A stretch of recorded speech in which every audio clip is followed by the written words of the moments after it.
La Fundación Segundo Paso para Nuestra América y el Centro de Estudios para la Comunicación Social y Tecnologías Libres de la Universidad Bolivariana de Venezuela presentan Tercer Seminario Internacional, la batalla comunicacional en América Latina, del 27 al 29 de junio de 2022.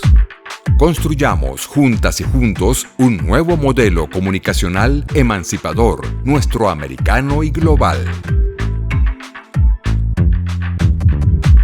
Buenos días, buenas tardes, ¿cómo están?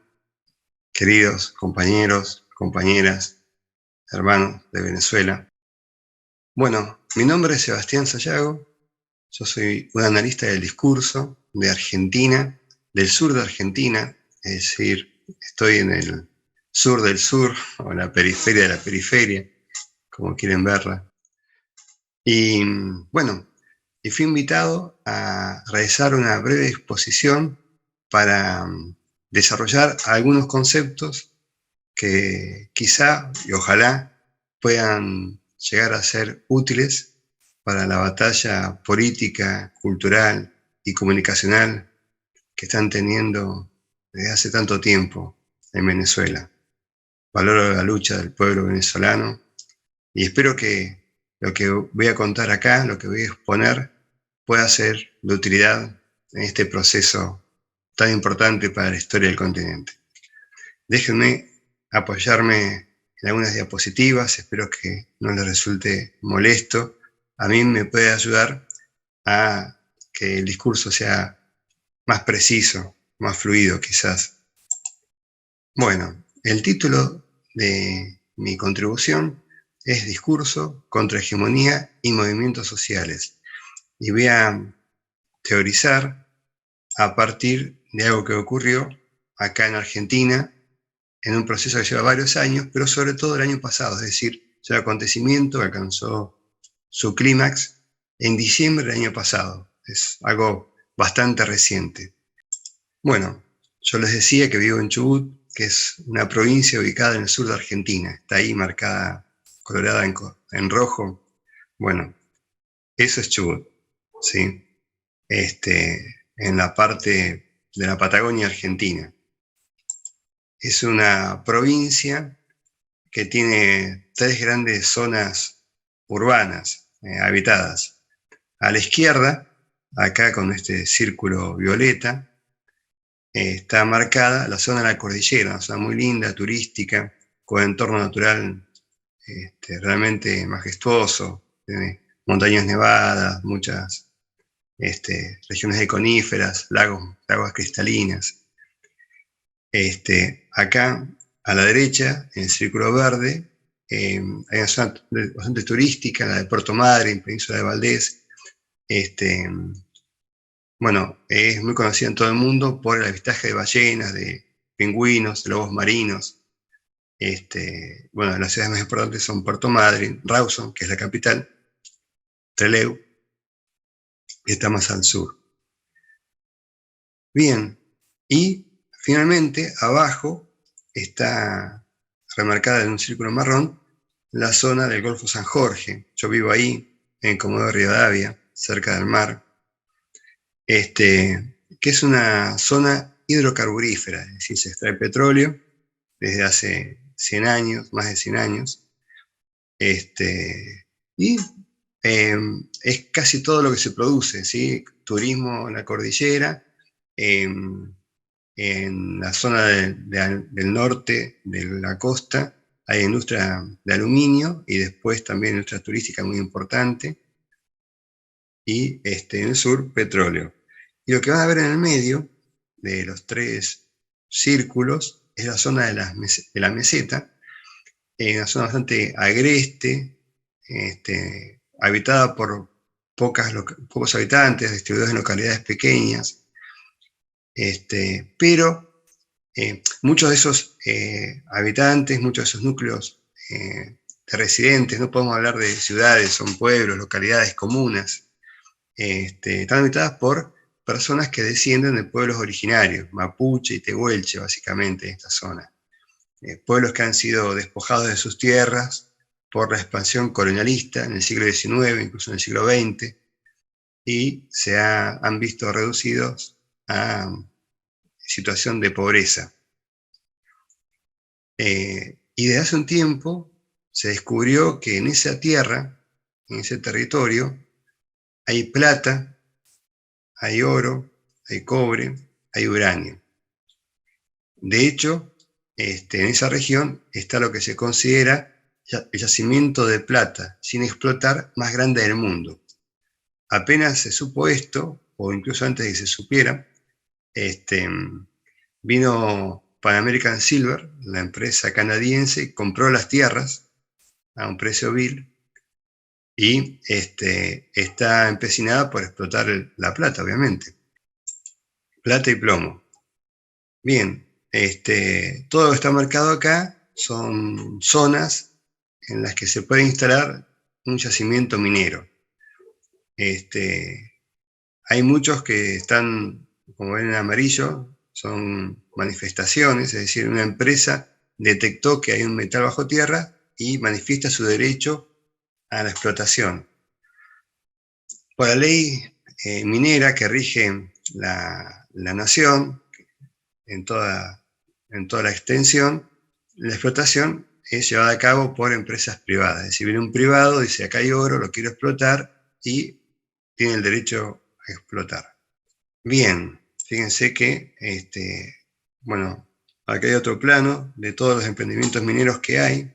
Como ustedes se darán cuenta, si ustedes superponen esta imagen con la anterior de los 3 círculos, verán que se concentra la mayor cantidad de proyectos en la zona de la meseta y en la parte de la cordillera, en la parte de la península de Valdés. En la parte del sur, de Comodoro Rivadavia, hay pocos proyectos. Hay, pero no son tantos como los que están en la zona más deshabitada, más pobre, más abandonada de la provincia. Y esta zona que está acá delimitada con rectas, corresponde a un proyecto de zonificación minera que el gobierno quiso, bueno, de hecho aprobó el año pasado, para poder dar rienda suelta a la explotación minera. Acá hablamos nosotros de megaminería o minería a cielo abierto a gran escala. Todos conocemos esos círculos que se hacen profundos, ¿sí? Que se va horadando la tierra con una explotación de miles de toneladas de tierra por día y consumo también de millones de litros de agua potable por día. Bien, con este dibujo lo que se pretendía era comenzar la explotación de la megaminería en la provincia, pero se delegaba en la autoridad de aplicación, es decir, el mismo gobierno, la posibilidad de ir ampliando el perímetro de modo tal de abarcar finalmente gran parte de la provincia o toda la provincia. Bien, voy a hacer un poco de cronología, que tiene que ver también con la historia de nuestro continente. En la década de los 90 gobernó la Argentina Carlos Saúl Menem, primero por un periodo de 6 años y después por uno de 4. Es un gobierno justicialista de corte neoliberal que se caracteriza por haber creado otro Estado. De hecho, en Argentina todavía vivimos un Estado postmenemista. Hasta ese momento había muchas empresas estatales, después dejaron de haberlas, privatizó muchísimas, privatizó el correo, aerolíneas, YPF, que es la petrolera, el correo, el ferrocarril, el servicio de agua, de energía, todo lo que era estatal lo privatizó. Negocios bastante turbios, muchos fueron denunciados ante la justicia, y una de las líneas que abre a partir de la reforma constitucional es transferir los recursos naturales a las provincias, a los estados provinciales, de modo tal que ya no hay que negociar con el Estado Nacional la explotación de petróleo o de minerales, sino hablar directamente con cada gobierno provincial, cada gobierno de estado provincial. Por supuesto que esto favoreció muchísimo la llegada de capitales extranjeros, porque grandes empresas se sientan a negociar con gobiernos endeudados, con provincias que están quebradas. Entonces, por ejemplo, en Chubut tenemos un déficit de más de $1.000 millones, que para la provincia es mucho, y el gobierno se sienta a negociar con empresas que tienen ese mismo valor, ese mismo monto, pero de ganancia anual, ¿sí? Entonces, las necesidades y urgencias y los tiempos y la capacidad de operación de una entidad y de otra es muy dispar. Por supuesto que esto además desprotege al pueblo, porque ¿quién va a proteger al pueblo de acciones de contaminación, de desempleo, de distintas formas de corrupción? Pero aparte tenemos que agregar algo más, que esto claramente marca el modo en que Argentina fue colonizado por el capitalismo, gracias a Carlos Menem y al Partido Justicialista, que tiene un corte popular, pero permitió esto, ¿sí? De otro modo no se hubiese podido lograr. Cada vez que una empresa explota minerales, hace una declaración de minerales extraídos. Y eso es lo que importa. No interviene el Estado, no hay control estatal. Hace poco un barco de Santa Cruz se hunde y estaban preocupados porque habían declarado una cantidad de oro mucho menor a la que realmente se estaban llevando. Y el barco está hundido ahí en el sur del país. Entonces, una mina, por ejemplo, que explota oro, una empresa, declara la cantidad de oro que quiere declarar. Además, se puede llevar materiales más caros que el oro, como el molibdeno, que no declara, porque está catalogada como mina de oro solamente. La declaración se presenta, ¿sí? Luego que el barco parte, no hay controles, y además si la mercadería sale por un puerto patagónico, se le reintegra el 1,5%. Tengamos en cuenta que cada empresa deja al Estado provincial un máximo de 3% de valor calculado de los minerales declarados. Es decir, que aquellos que no declara se los lleva gratis. Y el 3% como máximo es lo que le deja a cada provincia. Pero además de ese 3% hay 1,5% que se le reintegra si saca la mercadería por los puertos patagónicos. Además tienen subsidios a electricidad, no pagan impuestos a las ganancias. Todos los trabajadores de Argentina pagamos impuestos a las ganancias, ¿sí? Es decir, francamente, es un saqueo. El Estado argentino le paga a las empresas privadas para que extraigan los recursos naturales, los minerales, y los industrialicen, los comercialicen en otro país. En el 2003 se conoció que una empresa quería extraer oro en la zona de la cordillera, en Esquel.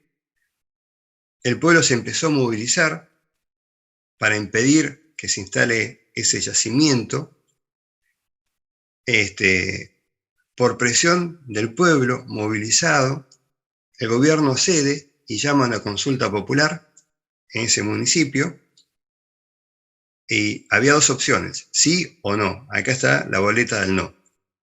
La empresa, por supuesto, hace una gran campaña de propaganda para que gane el sí, pero triunfó el no, por el 82% de los votos. Y esa elección tiene una importancia enorme en la lucha socioambiental de América Latina y del sur global completo, podemos decir.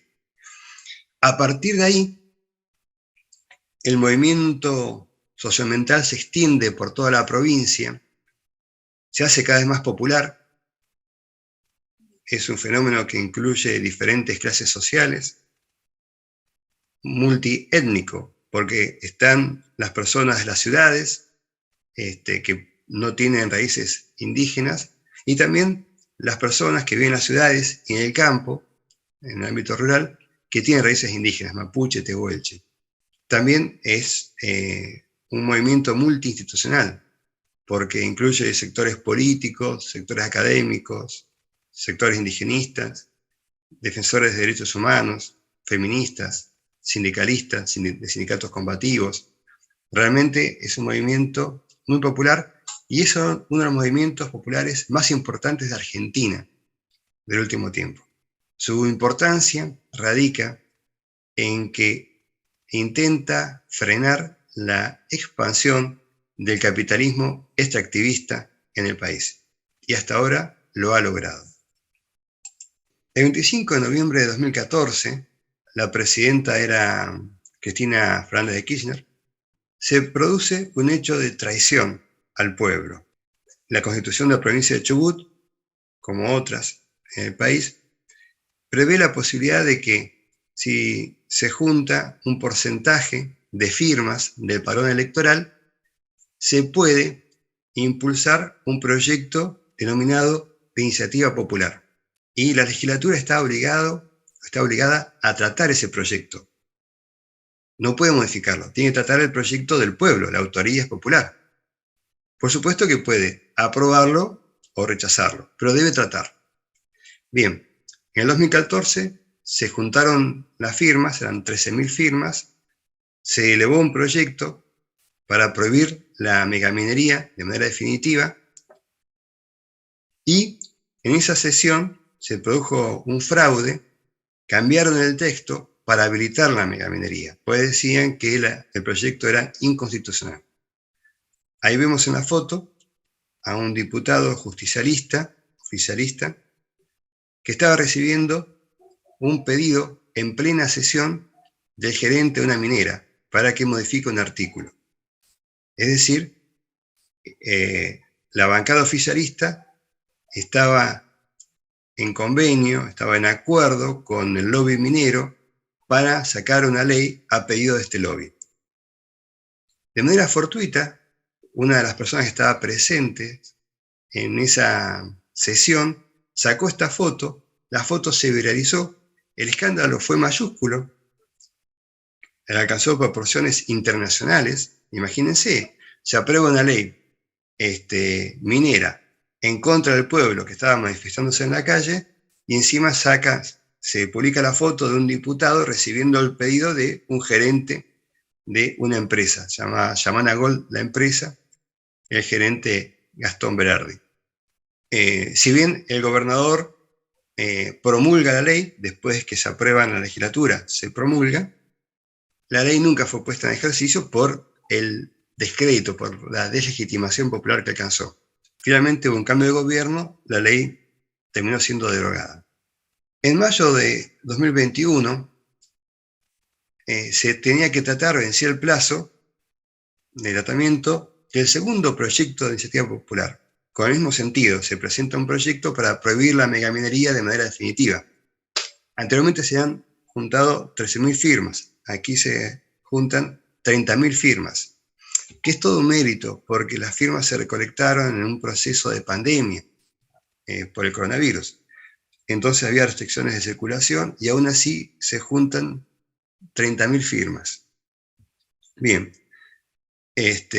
la legislatura rechaza el proyecto de iniciativa popular sin siquiera tratarlo. O sea, dicen, sale un despacho de una comisión diciendo que ese proyecto no correspondía porque era ilegal y queda desechado. Hubo muchas movilizaciones en repudio a la actitud de estos diputados. El 15 de diciembre del mismo año, de manera sorpresiva, en una sesión convocada a última hora, se aprueba la ley de zonificación minera que habilita la megaminería en la provincia. Aquí se provoca una gran reacción popular y el 21 de diciembre el gobierno deroga esa ley. Me voy a centrar básicamente en lo que ocurrió entre el 15 y el 21. Una provincia movilizada, el pueblo estaba en las calles. El gobierno provincial contaba con el apoyo del gobierno nacional. El justicialista, Alberto Fernández era el presidente, es el presidente, Cristina Fernández de Kirchner, la vicepresidenta. Con el apoyo de la prensa, el apoyo de las empresas mineras, de todo el capital. Pero la movilización popular fue tan grande, tan popular, que tuvieron que derogarla. En medio de todo este proceso, se quemó la casa de gobierno, un diario, hubo incidentes de violencia, pero bueno, era el pueblo defendiéndose de una traición. Porque un comentario que parece de color, si no fuera tan trágico, el gobernador de Chubut actual, Mariano Arcioni, ganó las elecciones prometiendo que se iba a oponer a la megaminería. Y al poco tiempo anuncia que iba a presentar un proyecto para habilitar la megaminería. Y el pueblo de Chubut está movilizado y ya no quiere ser zona de sacrificio, porque la minería o el petróleo, cuando se hacen sin control, provoca contaminación. Eso afecta a la salud y al mismo tiempo impide que se desarrollen otras variantes productivas que pueden ser mucho más ecológicas, mucho más sustentables. Y eso es lo que estamos discutiendo en Chubut. No queremos ser proveedores de recursos a empresas de países del primer mundo. Queremos desarrollar producción para nosotros. Y queremos cuidar el territorio, queremos cuidar el ambiente.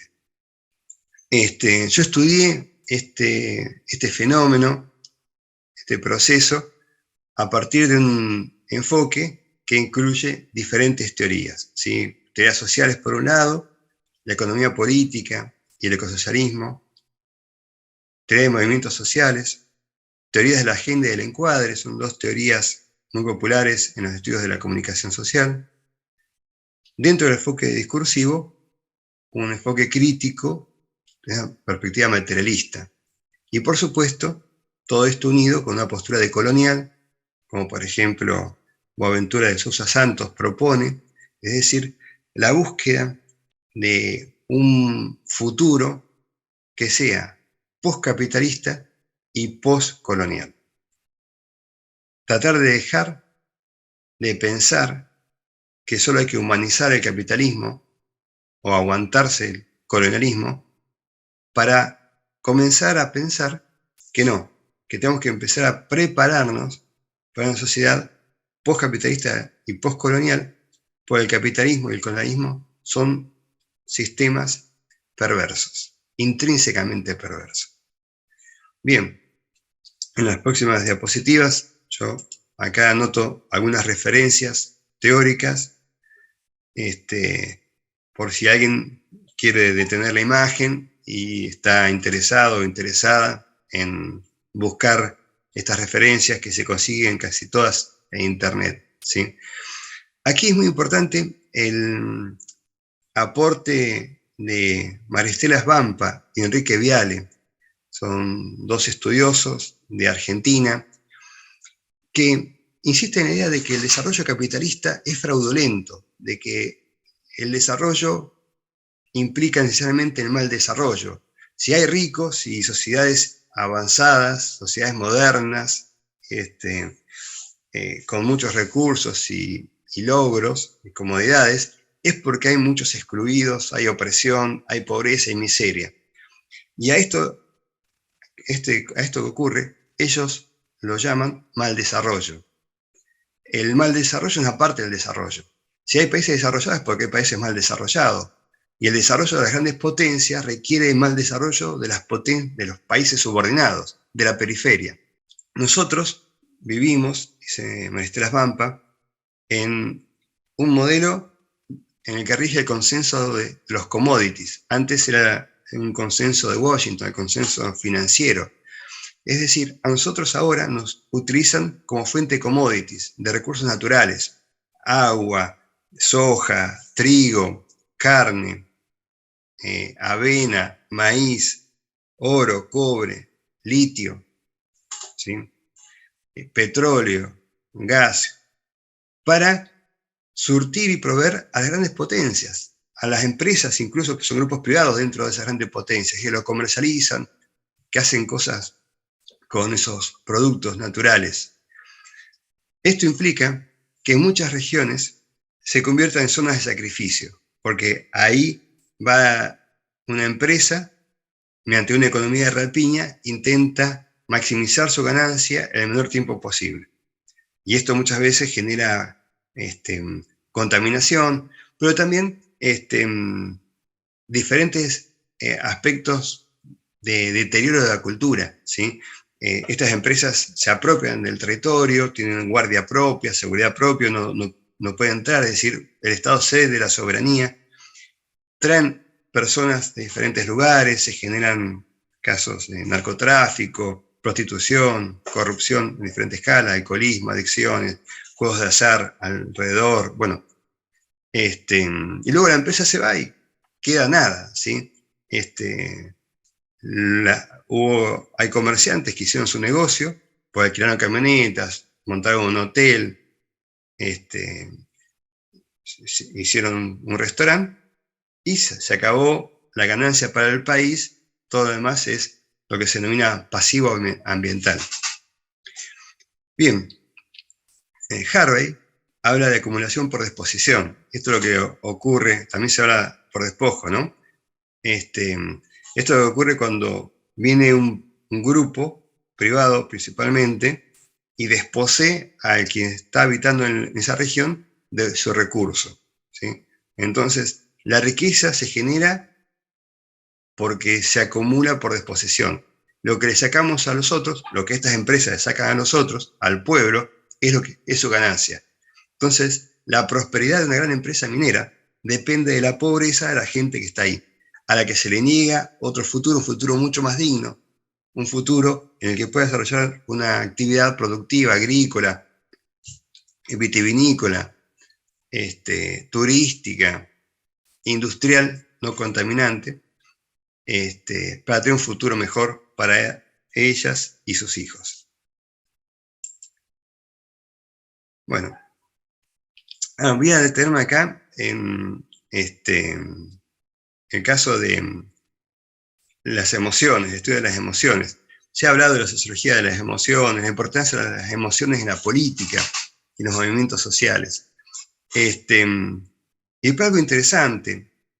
Candón Mena, Castells también, pero Candón Mena en particular, le da mucha importancia al activismo en red, a la militancia online, o cibermilitancia. Y uno puede llegar a pensar que este tipo de práctica en red es una práctica ingenua, superficial, apolítica incluso, porque uno está desde su casa poniendo like, o compartiendo cosas y no hace nada. Y en parte puede ser que eso sea cierto, que efectivamente sea así, pero también en las redes sociales se distribuye contrainformación o un discurso contrahegemónico. Y es un tipo de discurso que los centros de poder, los grupos de poder no pueden controlar. Y fue lo que ocurrió acá en Chubut. Acá el lobby minero, además de haber asegurado el apoyo del gobierno, compró los medios de comunicación más importantes de la provincia. Entonces, todos los días, o día por medio, se publicaban en estos medios casi los mismos textos de promoción de la industria. Le hacían entrevista a un gerente, a un político, a un sindicalista, a una vecina que pedía la minería, como para crear una imagen de legitimidad, ¿no? Una imagen de necesidad de la industria. Y estos medios, los principales medios, excluían sistemáticamente el discurso socioambiental. Y cada vez que hablaban de los militantes socioambientales era para demonizarlos, para estigmatizarlos, tratarlos como gente irracional, violenta, fundamentalista. Sin embargo, mediante la prensa comunitaria o alternativa, las radios comunitarias que tienen su página en Facebook y otros medios de comunicación, y las redes sociales de los grupos en lucha, se fue creando una conciencia política que el grupo hegemónico no pudo manipular. Hay una subestimación del pueblo, de parte de los empresarios capitalistas y del gobierno servil. Ellos pensaban que podían salirse con la suya y seguir con la expansión del capitalismo, que era lo que también estaba promovido desde el gobierno nacional, pero no pudieron. David venció a Goliat, al menos hasta ahora. Bien, acá hay algunos de los conceptos propios de la teoría de la comunicación social. También dejo acá algunas referencias para que si alguien quiere googlear y encontrar estos materiales. Básicamente sirven para que entendamos cómo se construye un discurso periodístico, ¿no? Un concepto muy importante es el que distingue agenda política de agenda de los medios y agenda pública. Vamos a volver o insistir en este concepto. El concepto de agenda en general es importante, o sea, qué temas son los que circulan, sobre qué temas hay que opinar, qué es lo que se dice, de qué se habla en este momento, ¿no? ¿Y quién maneja ese temario, ¿no? El encuadre, qué perspectiva se le da a la noticia, o sea, de indignación moral, de euforia, entusiasmo, pesimismo. Luego, bueno, un análisis acerca del funcionamiento de los medios, ¿sí? Los medios muchas veces son comprados por el sistema político y el sistema empresarial. Terminan siendo una parte del sistema político, que es una parte del sistema capitalista, ¿sí? Y después, bueno, una teoría de la recontextualización, que lo que plantea es que es posible generar hipótesis acerca de cómo se va a recontextualizar un discurso en otro discurso. Así, por ejemplo, uno puede anticipar que el discurso socioambiental es recontextualizado de manera negativa por la prensa oficial, porque está en contra del discurso socioambiental, y al contrario, que el discurso prominero va a ser recontextualizado de manera positiva, cuidado, con fotografías, con aclaraciones. Y si, por ejemplo, un entrevistado no es suficientemente claro en sus respuestas, el redactor de la noticia va a desarrollar esas respuestas, va a hacer párrafos introductorios para que todo el mundo entienda y se convenza, si es posible, de lo que dice el entrevistado, ¿no? Bien, acá están las referencias básicas de los estudios críticos del discurso, en la línea marxista, básicamente, ¿no? Que plantea que el discurso materializa la ideología, que está sujeto a la acción de aparatos ideológicos del Estado, bueno, estamos hablando, pero también nos permite pensar que donde hay procesos de hegemonía, hay procesos de resistencia. La hegemonía genera resistencia. Esa resistencia, por supuesto, no siempre está suficientemente articulada. Genot dice cosas muy interesantes al respecto, retomando toda la tradición francesa de Piaget, Bourdieu, Foucault, etc. El concepto de caja de herramientas, acá está apenas mencionado, simplemente lo que indica es que cuando uno hace análisis del discurso, lo mejor es tomar las herramientas analíticas que convengan. Es decir, no embarcarse de entrada en una teoría específica, sino primero ver el corpus y a partir de ahí seleccionar las categorías que sean útiles. No es lo mismo analizar un video de YouTube, un meme que circula por Facebook o WhatsApp, analizar WhatsApp que una columna de opinión en un diario. Son productos distintos, con recursos distintos, entonces hay que tomar las categorías que sean más convenientes para analizar cada corpus particular. Y por supuesto, como les decía, un compromiso general con el estudio del sur global, opuesto al capitalismo del norte, el norte global. El norte global también está a veces presente en el sur, eso lo plantea de Sousa Santos. Cuando nosotros tenemos en el sur un funcionario que es servil a los intereses del capitalismo del norte, lo tenemos acá. Está en el sur, pero su discurso, su postura, representa y defiende el norte global.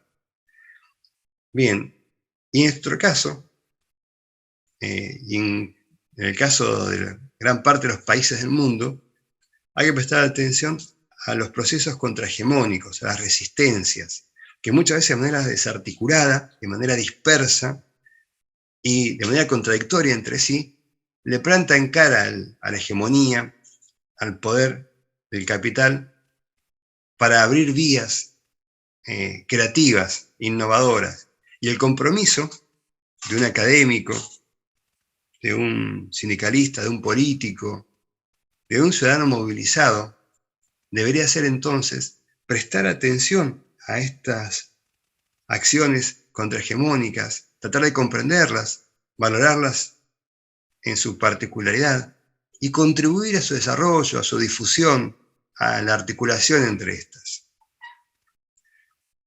Ahora sí, volvemos al conflicto socioambiental en Chubut, y después de todo este rodeo teórico, vamos a hablar de la disputa política discursiva. Por un lado tenemos la red discursiva del lobby minero, integrada por agentes o portavoces como funcionarios, sindicalistas, empresarios, el gobernador de la provincia, sus ministros, el gobierno nacional también y sus ministros. No era un solo discurso, es una red discursiva, ¿sí? Y lo mismo ocurre con el movimiento social mental, es una red discursiva. Muchos discursos, ¿sí? De personas individuales, de grupos, de actores, colectivos, instituciones. El concepto de red discursiva puede llegar a ser interesante. Yo lo defino de la siguiente manera: un conjunto de discursos articulados como una totalidad, a partir de uno o más rasgos unificadores, en especial la orientación ideológica y las condiciones de producción y de circulación. Es decir, uno puede reconocer la red discursiva del lobby minero porque tiene la misma orientación, es decir, legitimar la megaminería, y las mismas condiciones de producción y de circulación. Son discursos producidos en este contexto histórico, no necesariamente en el mismo contexto geográfico, porque algunas declaraciones son hechas en Buenos Aires, o en Mendoza, La Rioja, otra provincia, otros países, pero están referidos al mismo proceso. La dificultad que encuentran en Chubut para habilitar la megaminería. Esta disputa política y discursiva en Chubut se dio de esta manera. El lobby minero administra la agenda política, es decir, tiene como un tema pendiente, como un objetivo, habilitar la megaminería. Entonces, en ciertos momentos habla de megaminería. Ellos no utilizan la palabra megaminería, sino simplemente minería. Pero no hablan de la minería tradicional, la que se hace bajo tierra, sino la megaminería. Bien, entonces van marcando el ritmo, el tiempo de la agenda. Cuando se acercan las elecciones, dejan de hablar de megaminería, porque resta votos. Cuando pasan las elecciones, enseguida vuelven a hablar de megaminería. Y además, mediante la pauta oficial, la plata que el gobierno da a los medios privados, se genera la agenda de los medios, justamente. Y ahí tenemos la prensa oficial. La prensa oficial publica el discurso del gobierno de manera acrítica, como quien publica gacetillas que la oficina de prensa del gobierno elabora, pero también publican gacetillas de empresas mineras. Incluso en uno de mis trabajos, yo lo demuestro, hay textos que son publicados simultáneamente, es decir, en el mismo horario, el mismo día, por 2 o 3 medios de la provincia, como si fueran propios. Están firmados como redacción diario tanto. Y uno se pregunta, no, pero si este texto apareció simultáneamente al mismo día en otros medios, no puede haber sido hecho por este diario.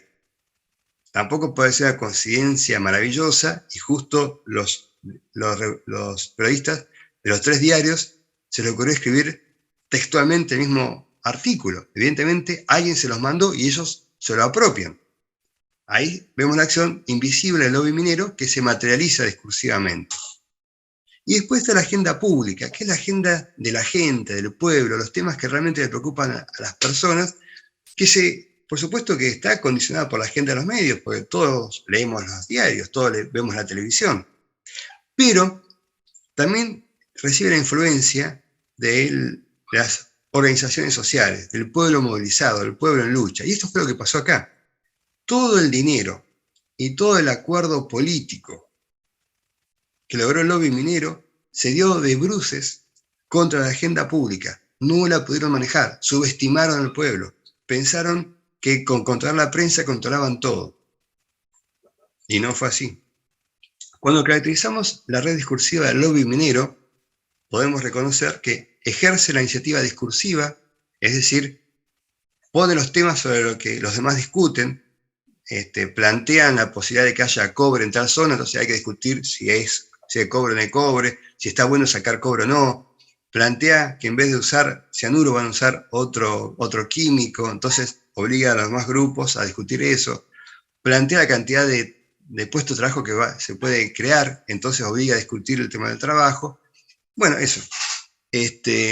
Un gobierno y un grupo de poder, cuando tiene la hegemonía, domina la iniciativa discursiva, la capacidad para instalar temas sobre lo que los otros sectores tienen que opinar.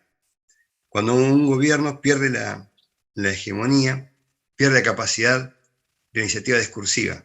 Y, por ejemplo, esta pasa a estar en manos de la oposición.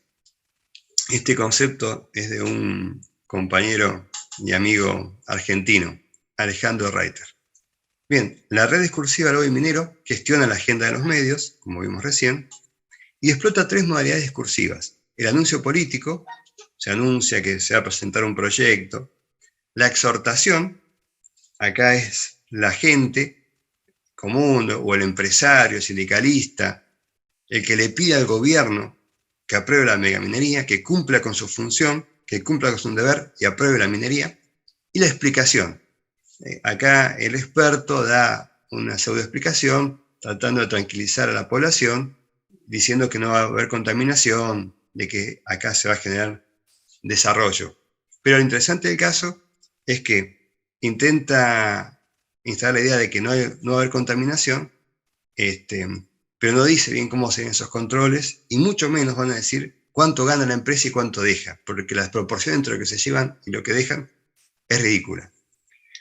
Y esta red discursiva se desarrolla en diferentes escalas. Podemos pensar una escala nacional, cuando, por ejemplo, un ministro de producción, un ministro de minería en Nación, y un secretario de minería ahí en Nación. Y provincial, cuando es un funcionario provincial o un empresario provincial el que habla a favor de la minería. Por ejemplo, 8 días después de asumir, Alberto Fernández, el presidente de Argentina, dijo: en Mendoza logramos que salga una ley para que se involucre en la explotación minera, y en Chubut hemos logrado que en la zona de la meseta podamos explotar oro y plata. Allí está nuestra riqueza, y eso es abrirnos al mundo con inteligencia. Esto lo dijo en un almuerzo con una asociación de empresarios argentinos. Ahí cerca está mirando la cámara y sonriendo Roca, uno de los hombres más ricos del mundo, ¿sí? Son todos multimillonarios. Y esto lo dijo Alberto Fernández 8 días después de asumir. Y llamó la atención mucho en Chubut y también en Mendoza, porque era falso. Todavía no se había logrado nada en Chubut ni en Mendoza, porque no se había aprobado la habilitación de la megaminería en ninguna de estas 2 provincias. En Mendoza se aprobó la ley pocos días después, y también por acción del pueblo movilizado la tuvieron que derogar. Y en Chubut, 2 años después, se aprobó, y también por acción del pueblo movilizado la tuvieron que derogar. Pero fíjense cómo, por un lado, el gobierno habla para los empresarios, para los grandes capitalistas, a quienes les ofrecen la puerta de zonas de sacrificio. Fíjense que dice: allí está nuestra riqueza. Allí es un lugar lejos, ¿sí? Lo he puesto aquí es cerca, allí es lejos. Bien, allí, en la zona de la meseta, donde se supone que no hay nada, hay oro y plata. Lo que no reconoce Alberto Fernández es que también hay gente, hay seres humanos, que quieren otro destino para sus vidas, para sus familias. Y considera que esa es nuestra riqueza, la riqueza le pertenece a todos, a él y a los empresarios, y eso es abrirse al mundo con inteligencia, buscar inversores, ¿sí? Más empresarios, más gente con dinero. Y oponerse, por el contrario, es no ser inteligentes, es decir, ser tontos, ser estúpidos. Una nota de color más. Cuando dice esto, Alberto Fernández involucra a 2 gobernadores que eran de otro signo político. El de Mendoza es radical, y el de Chubut de un partido provincial opuesto al Frente de Todos, aunque después fue cooptado por el justicialismo. Pero fíjense cómo hay un acuerdo político transversal que trasciende los partidos políticos. Esa es la eficacia del lobby, que no depende de un partido. Si un partido pierde las elecciones y gana otro, hablamos con el ganador. Igual podemos comprar esos funcionarios. Eso es lo que dicen. Arcioni, este gobernador que había ganado las elecciones prometiendo oponerse a la megaminería, dijo en un Zoom: esto es muy interesante porque tiene que ver también con las nuevas tecnologías y las nuevas formas de práctica política. En una reunión que que tuvo con diferentes intendentes, funcionarios municipales, estaba el secretario de Minería de la Nación. Él hace esta declaración, pero alguien lo filmó de manera casera, con el celular se ve, y esa grabación circuló por todos lados. Ahí Arcioni, el gobernador, tuvo una expresión que fue tomada como una bravuconada, como una provocación. Quizá él no pensaba que esto fuera a circular públicamente y provocó una reacción muy fuerte. Él dice: tenemos la obligación, quienes tenemos la decisión política de llevar adelante este proyecto, de dar la discusión, sin eufemismos, sin ideologías, dejando de lado las posiciones dogmáticas, y escuchemos a esas miles de voces que están en silencio. A mí no me van a callar ni detener 500 o más ruidosos.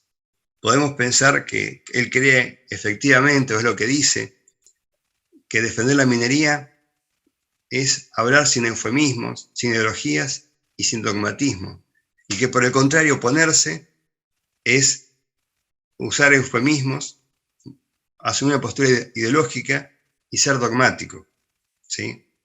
Es decir, él construye un espacio de neutralidad ideológica, de objetivismo, de pureza. Al mismo tiempo dice que hay que escuchar a esas miles de voces que están en silencio, es decir, ahí finge un vínculo popular que no tiene y subestima la fuerza del pueblo, a quienes denomina peyorativamente 500 o más ruidosos.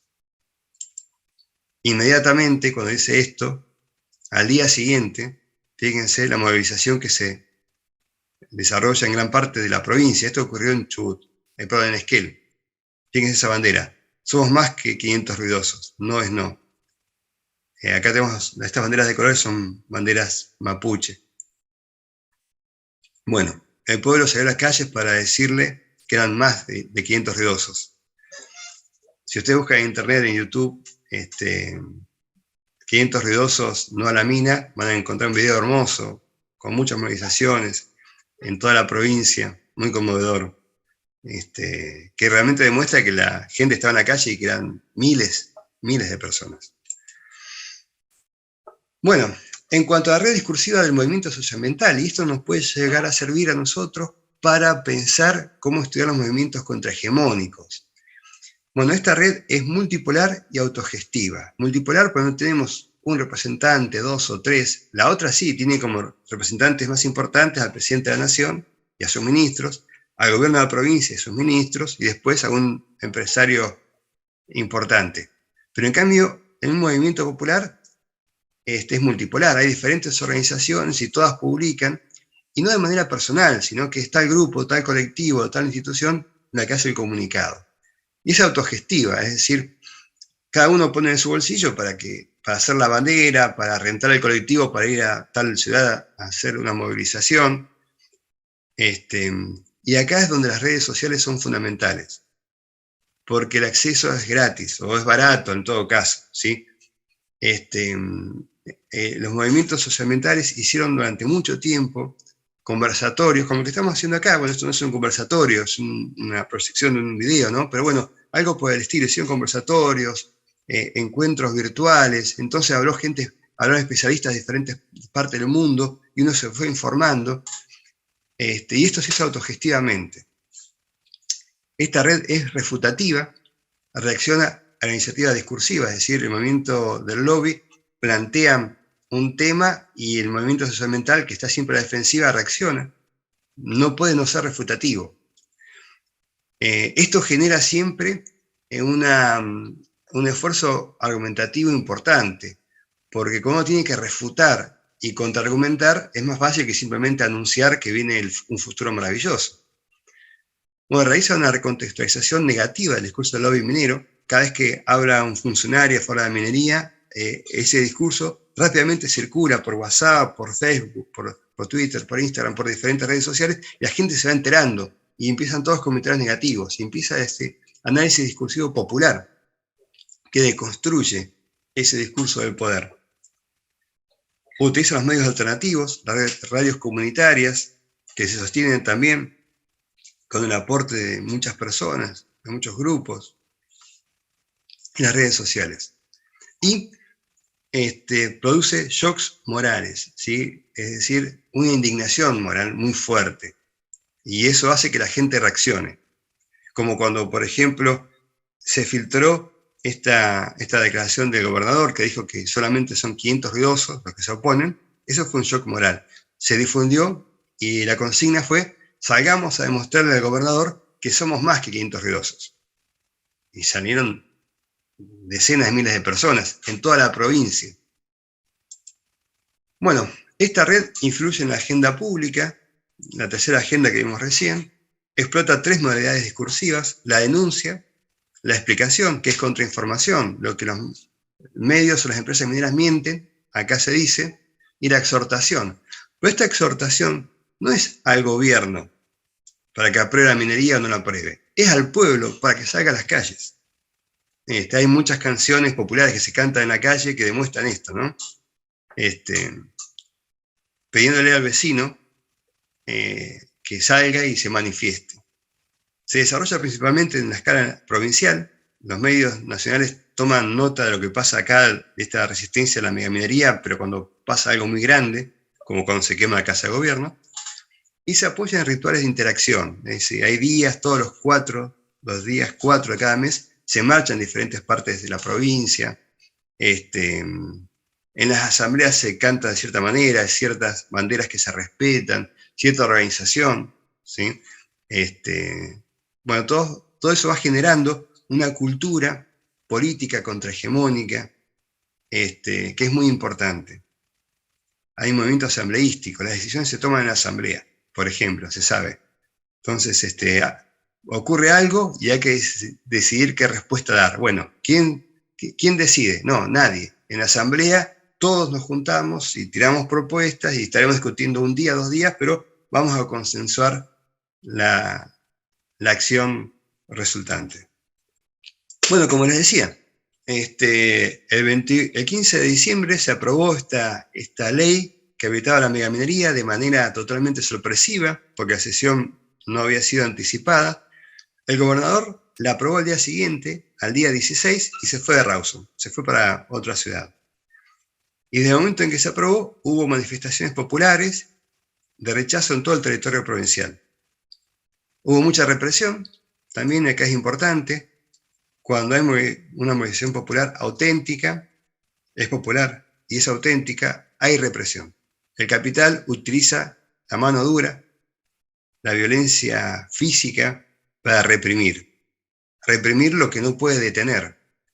Pero cuando hay convicción, cuando el movimiento es auténtico y popular, la violencia es insuficiente. Pasó acá, hace poco pasó en Chile también, ¿sí? El pueblo movilizado para el poder es un monstruo al que temen. Acá intentaron desarticular rápidamente, apenas se empezó a movilizar la gente, empezaron a reprimir. No quería que la gente se constituya en la calle, como un lugar público, que conquiste el espacio público. Finalmente acá quemaron la casa de gobierno, escribieron traidores. Dice Jasper, un sociólogo que estudia el rol de las emociones en los movimientos sociales: la indignación frente al propio gobierno puede ser especialmente movilizadora, ya que involucra un sentimiento de traición. Y acá fue lo que pasó. La provincia terminó siendo tomada, las rutas estaban cortadas, no había 500 personas, no había 500 ruidosos, eran 50.000 ruidosos en las calles, gente que se movilizaba todo el tiempo, familias enteras. El gobernador ese fin de semana, después de haber aprobado la ley, estuvo escondido, no podía dar la cara. La gente se preguntaba, ¿dónde está Arcioni? Nadie sabía dónde estaba. No había comunicación oficial, había desaparecido de la faz de la tierra. Los políticos que habían aprobado la megaminería o que la habían apoyado estaban todos en silencio en sus casas.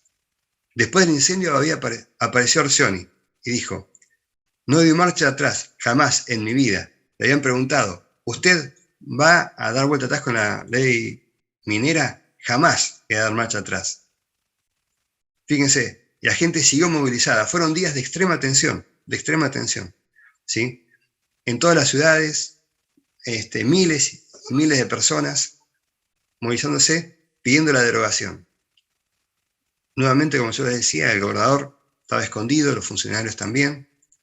Reaparece a los días anunciando por Twitter la derogación de la ley.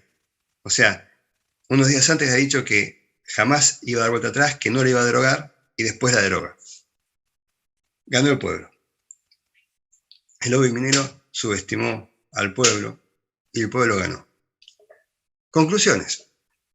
Bueno, lo que vemos acá es un fenómeno de empoderamiento de la ciudadanía frente a una clase política desprestigiada. También vemos la importancia de la experiencia de lucha como espacio de socialización. Esta lucha comenzó en el 2003. Estamos en 2022, esto ocurrió en 2021. Es decir, 18 años de lucha. En medio hay recambios generacionales. Y algo interesante, acá hay jóvenes que tienen la experiencia de una lucha en la que el pueblo ganó. Después que se derrotó al gobierno, había muchos memes con la leyenda: ¿viste que vale la pena luchar? ¿Vieron que vale la pena luchar? Y estos jóvenes, adolescentes, que vieron este triunfo, cuando ocurra de vuelta, no van a ir a sus casas derrotados rápidamente, porque vivieron un triunfo. Saben que se puede ganar, saben que luchar vale la pena. Esa experiencia de lucha es algo que el poder hegemónico no puede controlar, no se la puede sacar de la mente. Estos chicos, estas chicas, estos muchachos, estas muchachas, ganaron, fueron parte del triunfo contra el capital y la mano dura del capital. Bien, la importancia de la rabia y la indignación moral, ¿sí? Por supuesto que quemar una casa de gobierno está mal, pero se presentó un proyecto de ley y fue rechazado. Se pidió por nota, por comunicados, que el gobierno no siga adelante con el intento de aprobar la megaminería, y no escucharon. Se votó un gobernador que iba a estar en contra de la megaminería, y el gobernador traicionó su compromiso electoral. Bueno, ¿qué tiene que hacer el pueblo? ¿Aceptar que fue burlado o tomar esa rabia, esa indignación y construir una acción positiva? Con sus medios, con sus posibilidades. Si se aprobó una ley, hay que derogarla de inmediato. Y eso implica acción directa, pero implica conciencia. Y esa conciencia se fue construyendo discursivamente a través de prácticas políticas sostenidas, así como un trabajo de hormiga. Y finalmente todo eso eclosionó. Construcción de una cultura emocional contrahegemónica. Hay nuevas reglas del sentir, ¿sí? Uno tiene que burlarse, acá ocurre, ¿no?, que se burla uno del poder político, del poder empresarial, de los medios de comunicación, quedaron también todos desprotegidos, todos deslegitimados. Y la alegría del encuentro, la alegría del pueblo, de que el pueblo sabe, de que finalmente en la democracia tiene que ganar el pueblo, tiene que mandar el pueblo. Y si el gobierno lo traiciona, tiene que dar marcha atrás o irse. Y algo importante en lo que insiste Enrique Leff, también Maristela Svampa y otros más, la importancia del giro ecoterritorial de las luchas sociales. Se lucha por el territorio, para preservarlo, porque se sabe que el futuro es eso, el futuro es el territorio, nuestro pedacito de tierra en el que vivimos, que queremos que quede para nuestros hijos, nuestros nietos, que sea un espacio libre, disfrutable, y para eso hace falta poner en juego nuestra creatividad, nuestro compromiso, nuestras ideas, nuestra inteligencia, la honestidad. Bueno, y esto fue lo que ocurrió acá, ¿sí? Una demostración de que esta conciencia ambiental que unifica y transversaliza muchas luchas, le puso freno en este pedacito de periferia al capitalismo extractivista internacional. Bueno, compañeros y compañeras, espero no haberlas aburrido con esta exposición acerca de este remoto lugar llamado Chubut en Argentina. Fue un gusto estar con ustedes y, bueno, quedo a su disposición para que me hagan llegar, si quieren, consultas, opiniones y demás. Bueno, fue un gusto. Hasta luego. La Fundación Segundo Paso para Nuestra América y el Centro de Estudios para la Comunicación Social y Tecnologías Libres de la Universidad Bolivariana de Venezuela presentaron Tercer Seminario Internacional, la batalla comunicacional en América Latina. del 27 al 29 de junio de 2022. Construyamos juntas y juntos un nuevo modelo comunicacional emancipador, nuestro americano y global.